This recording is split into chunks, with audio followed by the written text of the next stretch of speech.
मैं आ रहा था सोते हुए, तो मालिक ने मेरा शरीर छुड़ा दिया संत रामपाल जी महाराज ने, और उसको सतलोक लेके गए।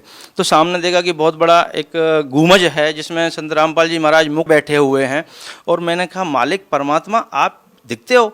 उन्होंने कहा, हाँ मैं दिखाई देता हूँ, छू के देखो। छू के देखा, परमात्मा ने बहुत सारी बातें मुझे बताई, मेरा फ्यूचर दिखाया, मेरा पास्ट दिखाया, बताया कि तुम लोग, तुम्हारा भाई तुम्हें समझा रहा है, तुम्हें समझ में नहीं आ रहा।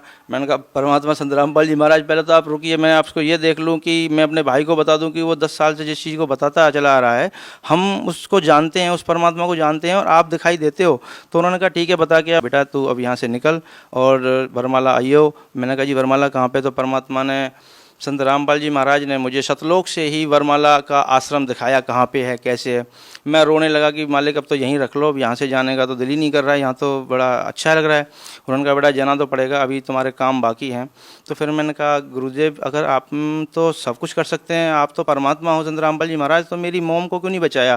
तो उन्होंने बताया कि बेटा तेरी मोम ने ना नामखंड कर दिया था, उसको विश्वास नहीं हुआ, ज्ञान नहीं हुआ, पर तू नीचे जाके ऐसा नहीं करना है, तुझे मैं यहाँ से पक्का करके भेज रहा हूँ, अपने भाई की हेल्प करनी है, और इस समाज को, ये एजुकेटेड जो समाज है, इसको समझाना है, और अपना पूरा जीवन इसलिए लगाना है। तू तो मर चुका था, देख तू शराब पी के यहाँ गिरा था रेलवे स्टेशन पे, मुझे याद आया, हाँ हाँ गिरा था, उन्होंने कि यहीं मरना था तुझे, लेकिन मैंने तुझे वापस बुलाया है, और तेरे को ये जीवन जो मैं दे रहा हूँ आगे, ये भक्ति के लिए दे रहा हूँ, अब इससे भक्ति ही करनी है, कुछ और नहीं करना।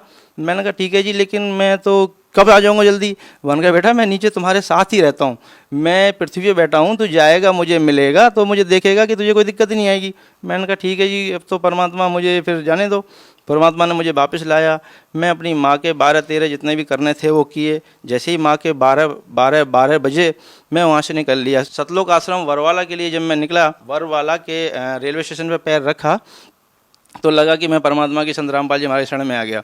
जैसे ही मैं लाइन लगा के गुरुजी के पास पहुंचा, तो मेरे से नाम दीक्षा देने से पहले भगत जी ने कहा कि भगत जी ये कुछ नियम है, इनको पढ़ लो। मैंने कहा, भगत जी कैसी बातें कर रहे हो आप?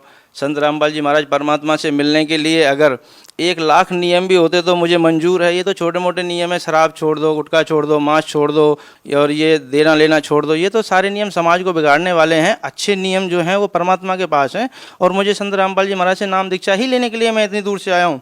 तो उन्होंने कहा, भगत जी अच्छी बात है, तो आप नाम दीक्षा लीजिए। जैसे ही मैंने नाम दीक्षा लिया, थोड़ी देर भंडारा किया, परमात्मा से मिला, तो परमात्मा वही परमात्मा जो सतलोक में बैठ के मुझे समझा रहा है, वो परमात्मा वहाँ ज़मीन पे घूम रहा है। संत रामपाल जी महाराज परमात्मा ज़मीन पे घूम रहे हैं। मैंने सोचा यहाँ सबको शायद पता नहीं है परमात्मा के बारे में।